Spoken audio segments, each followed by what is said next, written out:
गीता का वास्तविक अर्थ क्या है? गीता एक आध्यात्मिक विषय है।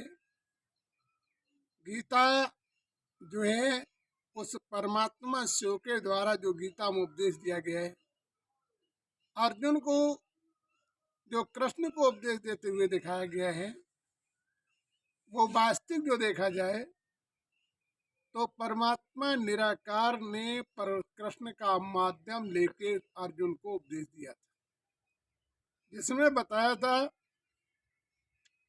कि हे अर्जुन, तुम मम एकम याद करके तब तुम मुझे तीसरे नेत्र से देख सकते हो, इससे नहीं। दिव्य ज्योति जो है प्रदान करवा के अर्जुन को जो है वो विराट रूप दिखाया था। विराट रूप में जो दिखाया था कि जो है ये संसार सभी उनके मुख में एक तरफ जा रहा है, दूसरी तरफ से निकल रहा है। तो ऐसा क्यों कि संसार पर मनुष्य यहाँ कर्म करता है और कर्म करने के बाद वो जो है कर्म करने के बाद वो ऊपर जाता है, और जाने के बाद उसे अपने कर्मों का भोग भोगने के पश्चात फिर पुनः इस संसार पर जन्म लेता है। जैसे वो कर्म करता है पिछले जन्म में, वैसे ही वर्तमान में उसे अपने जीवन का भोग भोगना पड़ता है।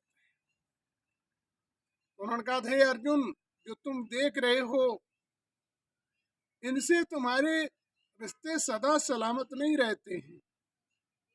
आज जो है तुम्हारे संबंधी होते हुए तुम्हारे सामने युद्ध के लिए तैयार हैं,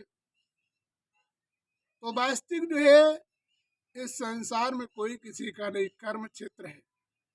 तुम इस संसार में धर्म युद्ध लड़ो या न लड़ो, इनका मरना तो निश्चित है। मुर्दों में यश लेना चाहो तो ले लो। हे अर्जुन, ये संसार हम में है, मैं संसार में हूँ।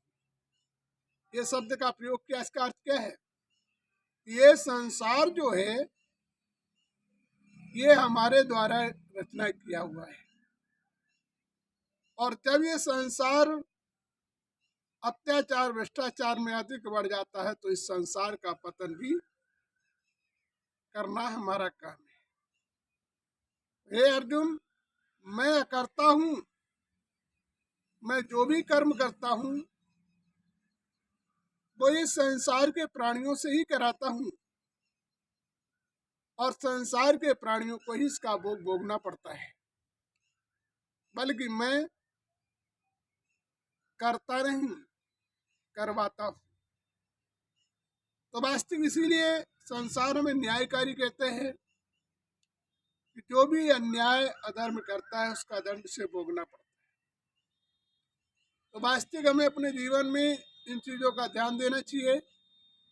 जब तक अपने जीवन में इन चीज व्यवस्थाओं का परिवर्तन नहीं करेंगे, तब तक हमारे जीवन का उद्धार नहीं होगा।